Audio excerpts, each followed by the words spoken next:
Welcome back to consecutive day 878 of a Diary of a Runpreneur. Please do give this a subscribe and a share, as it's part of a fundraiser to save the lives of children by attempting the ultimate ultramarathon. All the information is in the link in the comments below. Thank you for your support. Now let's get started.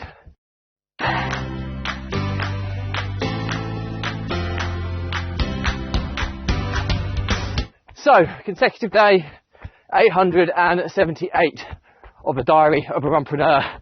And yeah, apologies, I'm looking a bit broken already. I'm 2.2 kilometres into a 7.36k run.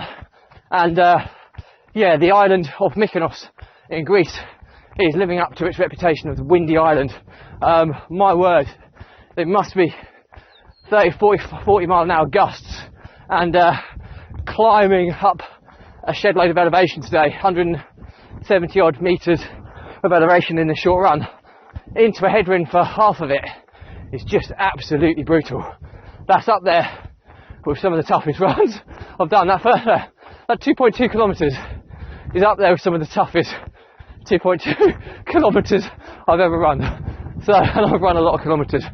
But anyway, today, update on our half-term autumnal holiday in the beautiful island of Mykonos in Greece. And today we explored, we researched some travel blogs, and we came across a beach called Agios Soltostis or something like that.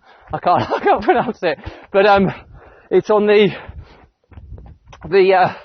northern coast of Mykonos. We're on the southern coast. It took about 25 minutes or so to get there. The island is about 10 kilometres north to south and about 12 kilometres west to east. So it doesn't take too long to get around, although I've talked about the driving quite a lot. I don't think I got above third gear maybe, because it's such twisty and turning roads. They're not wide enough to fit two cars most of the time, so you're constantly having to stop to let people pass. You're then going up really steep inclines or steep declines. Yeah, that's probably the right word. You're always in a really low gear. So yeah, so it didn't take long to get there anyway. But my word, it was beautiful. And we heard about this restaurant as well. We researched it, called Kiki's Tavern, and it's in the middle of nowhere. There's a tavern and a church, and then secluded little path down to this most idyllic little cove-like beach. And it's a tiny little beach. You can probably get maybe 20 people on it, although you can hike over some rocks and you get to a big spatial beach, but again, very isolated. But we had lunch at this tavern, and it was the best meal we've had this trip by a mile.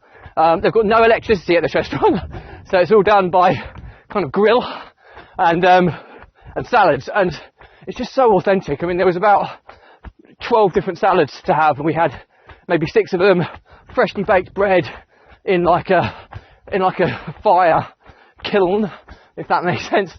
And then they kind of char grilled.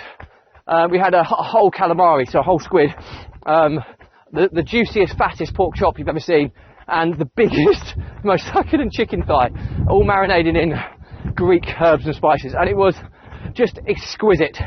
I'd go as far as to say it's one of the best meals I've ever had.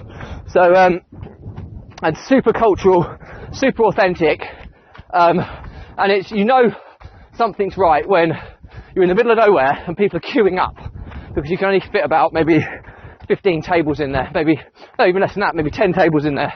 So people are queuing up for opening, and it's open 12:30 till 6:30 p.m. and we were in at 12:30, and we left at about 4 o'clock the beach. That's after we've had lunch, and people were still queuing to get in there. So amazing place.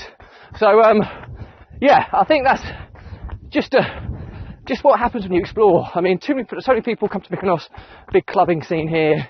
The main tourist attractions are all in Mykonos town, like the windmills and Little Venice, and it's beautiful, but it's quite often off the beaten track. You unearth little gems.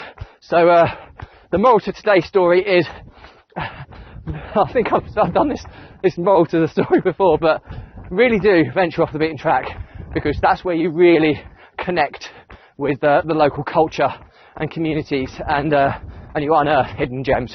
So anyway, that's it for me today. Please do remember to give this a subscribe and a share. It's part of a fundraiser to save the lives of children by attempting the ultimate ultramarathon.